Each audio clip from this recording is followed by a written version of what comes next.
Welcome to this week's Down Home with Tina. I have got coming up here, my first guest is Jason Crabill. He is with the Decorative Arts Center of Ohio. It's always such fun to find out what they've got going on in the building. And I also have a special segment that I hope you'll stick around for, because I like those surprise segments every now and again. Folks, don't go anywhere. It's Down Home with Tina.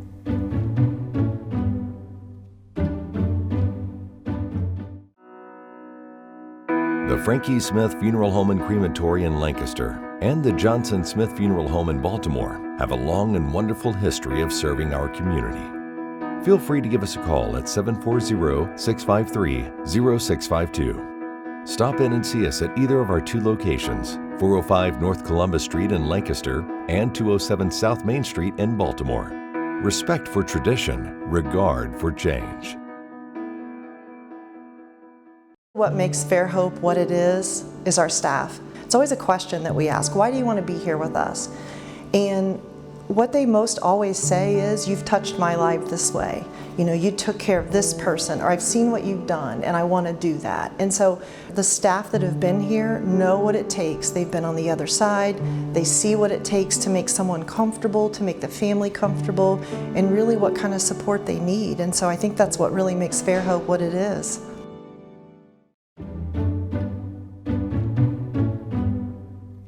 Welcome back to Down Home with Tina. I have Executive Director of the Decorative Arts Center of Ohio, Jason Crabill. And was it the last time that you were on, we were at the pool?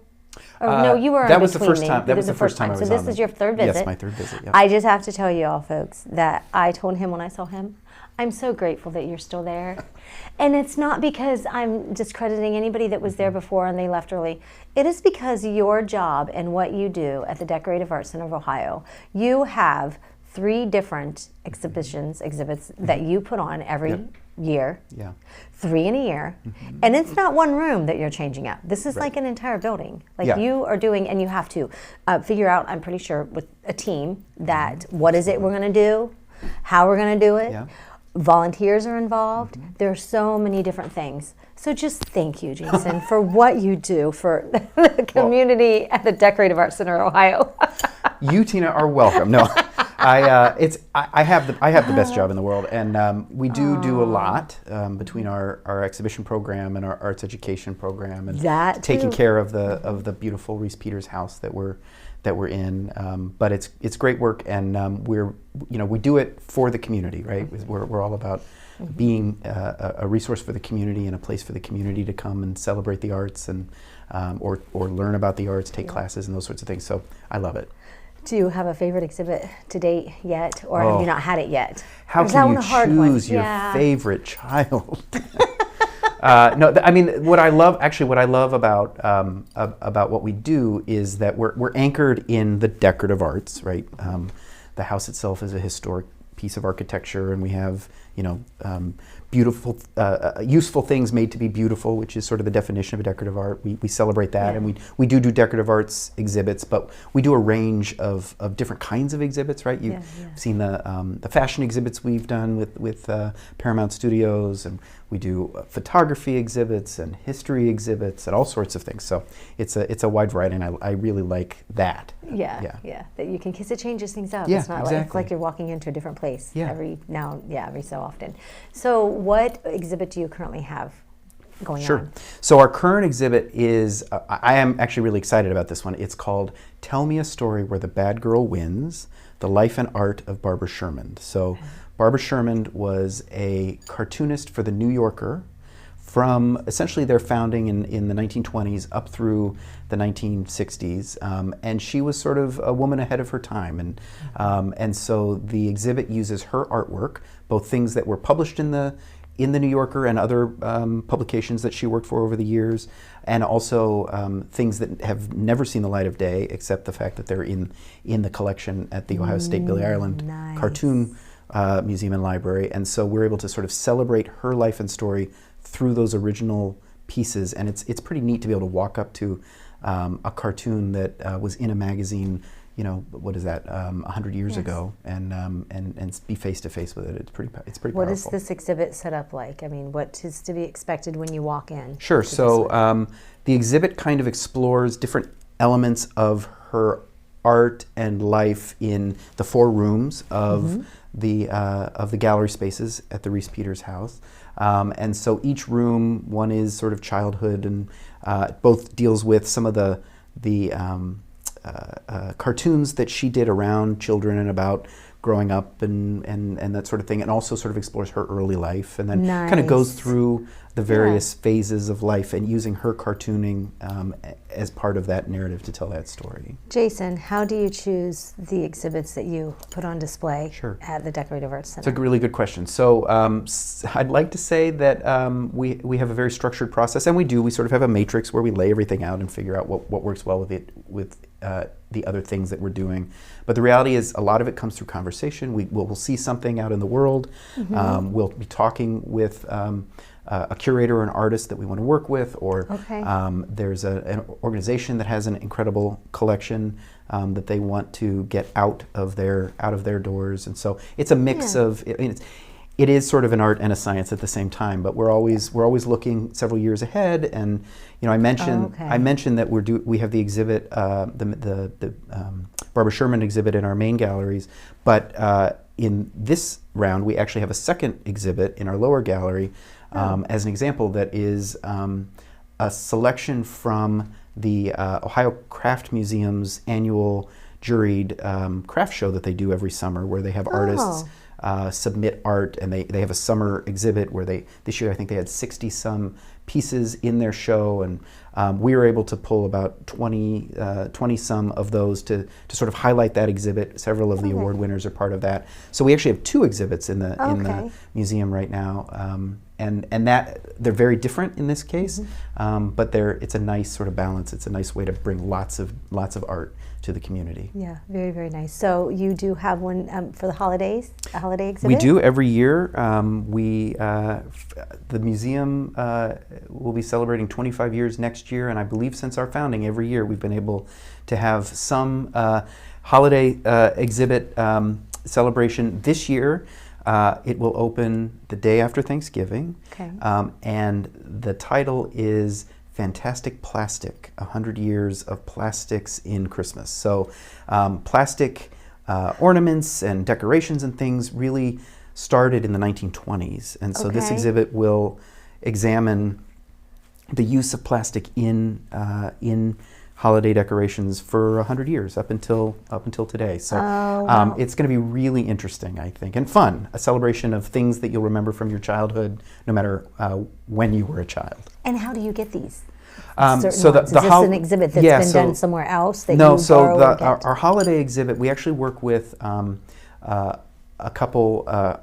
set of curators, George and Jeannie Johnson, who actually are out of Logan, and they have an amazing collection of holiday materials, historic holiday materials, mainly Christmas, but they have Easter and Halloween and Valentine's, and but Christmas is sort of their bread and butter. And every year we work with them. Nice. We give them here's what we're doing, and then in the spring or early summer they'll come back with an idea for an exhibit. And this year they said, we want to do something totally different. We don't care what you're doing upstairs. How about this? And it's just going to be a lot of fun. How awesome to be able to collaborate with others and be able to do something like that for community, because they're in a different county altogether, and then they come and you work together to be able to do this. But you're doing this so with not just the holiday exhibit, with all of your exhibits, because some of these exhibits are across the nation. I know that you've had things there on display before. We largely work within the state of Ohio, right? Yes, and sometimes it's an individual, sometimes it's an organization. Right now we're working with the Billy Ireland Cartoon Library and Museum out of Ohio State and the Ohio Craft Museum for the current exhibits. But we've had exhibits where we have a curator who will go out and work with individuals to borrow materials for the exhibits, so it's a wide range of how things come in, but there's always we're always looking. We'll go anywhere and work with lots of different kinds of people and organizations to make it work. What are the hours? So that's a great question. Thank you for asking. We're open Wednesday through Friday 11 to 4 and Saturday and Sunday 1 to 4, and the museum is always free. Okay, that's what I say. Do you take donations? We do take donations. Donations are always accepted. We also encourage people to consider memberships. Perfect. Right? Just going to ask that They next. make a great holiday gift, a membership Yeah. to the Decorative Arts Center of Ohio. You get discounts in our shop. You get discounts on our classes and lectures and things. We have an incredible program there as well. When you have the curators come in for the exhibits, are those paid? Do you have to pay for those or get tickets for those? That's why when you said discounts on those, is that what you're referring to? lectures and Your lectures classes and do have some fees associated with them some fees, largely, okay. although our next big program is free. The curator Okay, for great. the current exhibit wrote a book about Barbara Sherman. It's being released this month, and on November 17th we have a book signing and talk with the curator, author of the book. We'll be selling books, she'll be signing them and talking about the Nice. collection. So it's a nice collaboration there too. Very cool, very cool. Anything else that you wanted to share before? I would just say that the current exhibits are open through December 29th. Okay. And we encourage people to come during the holidays. It's a great time. Bring your family and come visit and see everything we've got, and it'll be a lot of fun. Okay, so can we know a little bit about what the next exhibit's going to be? A little tiny bit? Are we allowed to share? Sure. Okay. So the next exhibit will open Secret. at the end of January, Right. and it is Ohio artists, makers, and their mentors. Okay. And so it's going to be a wide range of art and styles and a little bit of context for how these artists became artists and where they came from, where they were inspired. It's going to be a lot of fun. Okay. Anybody that would be interested in becoming a board member, because you're a nonprofit, correct? Or a member, Yep. or a volunteer, how would they do so, Jason? They can reach out to us. They can reach out to me. Our information is on our website at www.decartsohio.org. That has all the information you need about our programs, our exhibits, our classes, and how to contact us for those kinds of opportunities as well. Perfect. Awesome. Yeah. It's always just such a treat and so easy to interview you.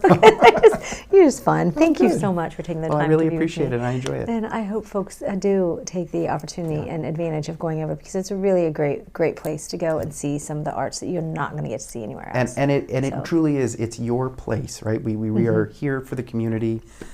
We are. I like to say we punch above our weight in terms of what we're able to bring to the community for being a small, nonprofit. But we are a destination, and I encourage folks to come and visit us. Thank you so much. Yeah, Thank you.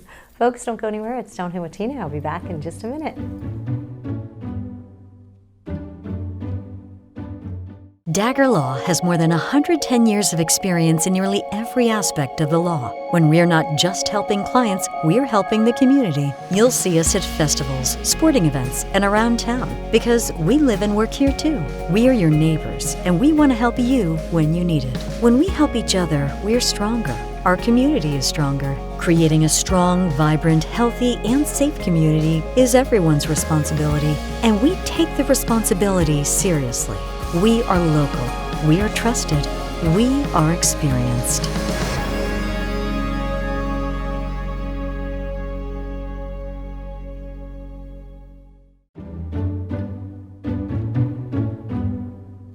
Welcome back to Down Home with Tina. As you can see, I am on location.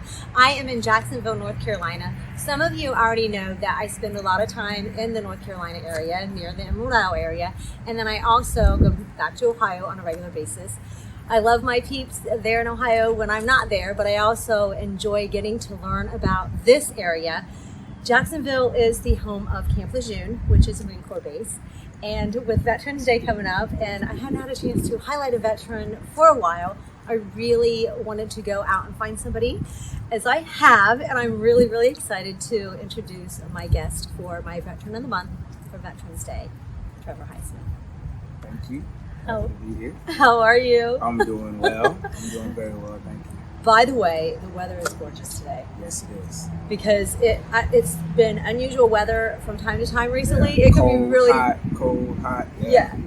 So you are a retiree, but before we get to that part of it, Trevor, I wanted to find out, why was it that you decided to choose the Marines to go into? Good question. I was a young kid in Lake Forest, Florida, from Lake Forest, Florida, and I didn't have a lot going on at that time. I played a lot of sports growing up, but as I got into high school, I kind of steered away from it. And just reevaluating where I want to be in my life, I decided I want to do something different. I didn't have a lot of people in my family that went to the military, so it was definitely an option. And what I came up with when I was 16 is like 4 things you can do: go to college, start the workforce, go out and do some things illegal, or you can join the military. But what I wasn't going to do was do nothing. Right. So I made a choice, and I was going to go to the Air Force originally because I didn't even know what a Marine was. So that was funny because I saw the commercials of this dragon with a sword, but I didn't know what a Marine was, and I didn't understand. I know Marine meant water, so that's what I assumed. And I was like, I didn't want to be on the ship because I thought that was the Navy. So I saw this guy, my recruiter, Christopher Paul Douglas, phenomenal dude. And funny story, he married a girl from my hometown, which was my babysitter, my mom's best friend. So Nice. Me and him still have a relationship to this day. So that's over 29 years. Wow. Almost 30 years I've known him. But anyway, so I met him, and he had these blue pants on with a red stripe and a tan shirt and green on the side and all these little things. And I'm like, man, you don't even match. Like, what are you doing? What is this? What are you? Because I know the Army is green, the Air Force is blue, and the Navy is like white and blue and jeans and blue. And Yeah. so I was just wondering what it was. He was like, man, you probably couldn't do it anyway. I'm like, what? Man, you could do it, I could do it. So he kind of challenged Liner me. sinker. Right. So Don't looking challenge back, me. looking back, it was a perfect line to get me in, and he got me like that. So that's kind of how it was. No miraculous thing. Like I always knew what I wanted to do. I didn't, but I wouldn't change it for the world. The best decision I made. How many years? 27. Yeah. It's a long time. Yeah. What is the typical time for those who are Marines to be in? Is it 20, 25? I know So it probably actually- varies person to person. Right. So but- actually, Marine Corps, we're a young force. 75% of our active duty is 25 and below, and they're on the first term. So most Marines only do 4 years. There's only a few Marines that stick around like I do. And when I say few, I'm talking about a few thousand. So it's not like, because think about this, it's only 182,000 Marines. Okay, that's about average. 182,000, 186,000 Marines. What made you decide to stay in that long? Oh, Christopher Paul Douglas. So I worked for him. I was doing 4 years and getting out. Uh-huh. I was going home. I'm like, I'm done with this. It's been fun. It's been cool. See ya. Right. Because you go through a lot in the first 4 years. There's a lot of turmoil. There's a lot of adversity. And you're learning how to be a Marine. I worked for him. We had the same MOS. So I ended up working for him. Like, that was my third duty station. And I got orders. And he was my boss, almost like my staff in COIC is what we call it. So he was my boss. I worked for him. And he kind of re-recruited me. And so he was like, what are you doing after this? I'm like, I'm going home. Like, I did my 4 years. I'm done. What are you talking about? He was like, no, man. Like, so he made me go home, and he made me write a list. 10 reasons to get out and 10 reasons to stay in. And the reason to stay in outweighed getting out. And that's why I stuck around my first enlistment. And once I did the first one, I was going to keep going. Yeah. So I wanted to, before we get to talking about, because you have raised a family Yes. in the process, Yes. and I want to get to that. But first off, will you share with folks why we have decided to choose and where we are today on location? Okay, we at the Moffett Point Memorial, and it's most known for, this is where segregation was going on, and all the black Marines went to boot camp right outside of here is Camp Johnson. So they made this memorial to honor all the black Marines that came out of Camp Johnson before they, put us all together and we started going to Paris Island and San Diego. But before then, all the black Marines came to Camp Johnson for boot camp. Okay. And there's history with that in your own family, Yes. which you didn't know this until what? Was it after you had joined or right before Yeah, you it was after I graduated boot camp. graduated. So Okay. my grandfather didn't know that I even joined the Marines because I didn't really tell anybody. I signed up and I was just doing it. I'm not a guy that kind of boasts and brag about what I'm doing, but my grandfather he was in his early 80s, and I remember, I think he was like, we did math right. He's probably like 78. But anyways, he didn't drive a lot. Okay. And my grandfather, I graduated boot camp September 5th, 1997. And my grandfather drove up to Lake Wales. It was about 3 hours. He lived in Belgrade, Florida. And he drove up to my hometown about 3 hours. And he came to my house and we sat outside and talked for 6 hours. And he told me how he joined the Marines. So actually he got drafted. And He was in World War II in the Battle of Okinawa, and he went on and on about all these different stories I knew nothing about. And I visited my grandfather every summer growing up. And he never was talked about it. Here. He was here. We went to boot camp, Camp Johnson, and so that's cool. Yeah, it was probably the best conversation we had. I bet. And he was proud. I'm getting a little emotional thinking about it, so that's good. What connections that you have when you join the military of other veterans? Right. It's like none like any other. Yeah, you can't even those who go to the same college, I feel there's nothing like when you say, hey, it is unmatched. And they do have a World War II memorial here at this location as well. Yes. So right a few different little memorial Beirut, sections here. Vietnam, World War II, and all of that. So yeah. Lejeune Memorial Gardens. So folks, if you ever come to Jacksonville, North Carolina, please stop to see these little different areas. They even have a piece of one of the buildings from 9/11. Yeah, they here got as that well. 9/11 memorial. Yeah, so it's like they've got a lot of cool things. Yeah. So you raised a family. Yes. How was married. that? So after my first enlistment, I met a young lady. Didn't even think about the future. We just jumped in head first, and that was a lot of trial and error. Yeah. Definitely learned a lot, but it was difficult. As I got older and I started having kids, that made it harder because I would have to deploy. I would be gone. And what's it like as you being the one being deployed so often and coming back from those deployments? And how many deployments did you have? Let me think. 1, 2, 3, 4, 5. I did 5 deployments. So. Was it easy coming back and adjusting each time? And that's just for those who, deployed to. Yeah, so the good thing about now, and I recently done deployment, my last deployment was 2022. So now we have a lot more things in place that transition back. We go through and have conversations. We have the chaplain come, we have the MFLAC come, and that's the Marine Family Life Counselor. So we have all these people that come in to kind of set you up for things to say, how to approach it. Because my first deployment, it was like, welcome back. And it was like, oh my God, what do I do? And you just kind of threw in and you really mess up their thing because they've been doing it without you.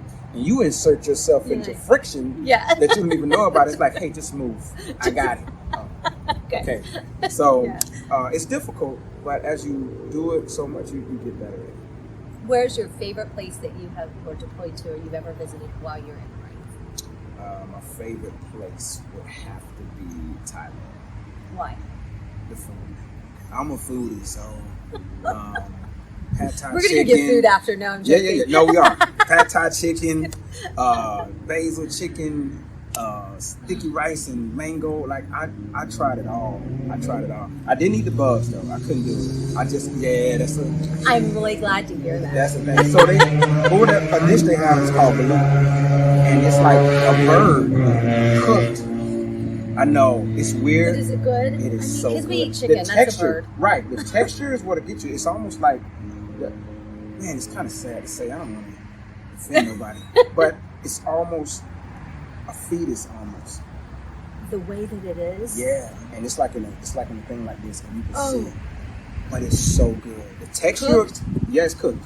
And that's how the texture is. Yeah, the texture gets you. That's what get a lot of people. But the taste.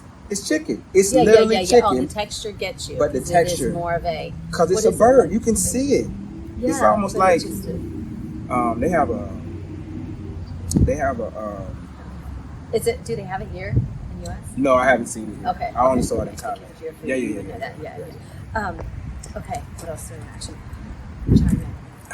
27 years. Yes. So life after retirement. How is it? What is your plan next? Because this is like a whole new journey now. I know. Life, because when did you retire? You just retired. I just retired. So my retirement date was May 10th. My official date was August 31st. So I'm like new to this whole civilian thing. It's good though. It has its moments because I was used to being needed, and I retired as Sergeant Major. So yes. I was an E9, and like all the important information, I got it. I got briefed it. I knew what was going on. I was in the know.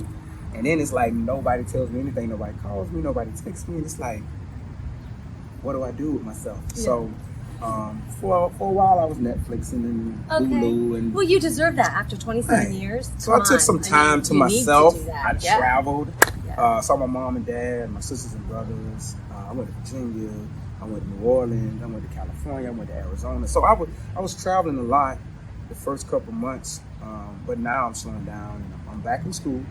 I want to get my master's in human resources. It's kind of what I did in the Marine Corps. I love people and I like to help people. So that helps me to get that purpose that you need. Because without it, a lot of times you feel lost. Right. So getting back in school, getting my master's in human resources, and figuring out from there. So for my Veteran of the Month, I wanted to, and good luck with your timer, I'm sure you'll be successful, give you a little treat because I give all of my veterans little gifts. You have a gift in here, so I want to share that.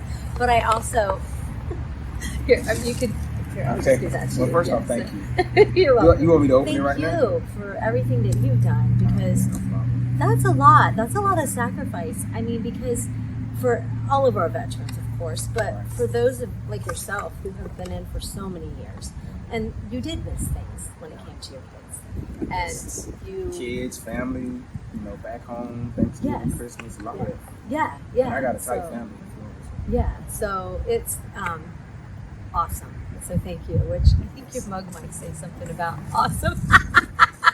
Oh, so you want me to open it? You don't have to, but it's just kind of funny. I think that's what it said. You can't see what it says. I can't remember what it said. Oh, that's a candle. Smoke hickory? That's a candle. Oh, you did perfect. And then, you did know what perfect. that is. There. I got cookies. And then You know I love some cookies. Oh, wow. It's official. You're awesome. Yeah, just because, I said it and I didn't even think about saying it. It's my new cup. So, it's my new cup. Yeah. This is my new cup.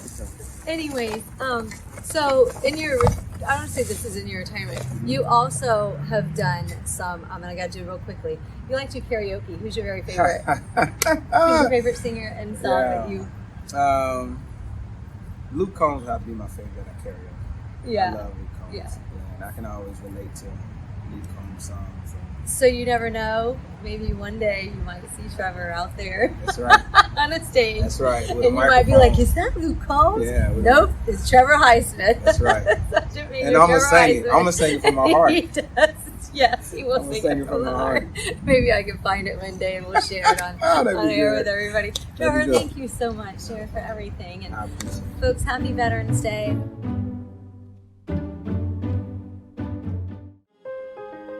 For the last 30 years, I've worked in Fairfield County.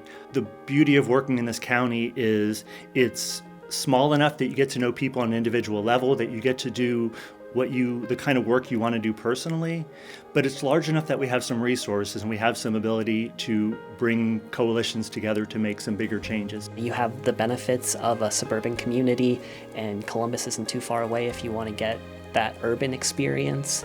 Plus, if I ever feel like I need to get away for a little bit, there's tons of great hiking around here. Well, Fairfield County is just a really different county, so it's very resource rich. There are so many people in similar and overlapping helping fields. They make excellent community partners. We all know each other and we don't compete with each other. Like agency-wide, we're all here to serve our clients, and you know someone everywhere, you know what I mean? And so that, I just feel like that helps it to get our clients the best care. So that's a big thing for me. Community, connections, collaboration. The Fairfield County Way.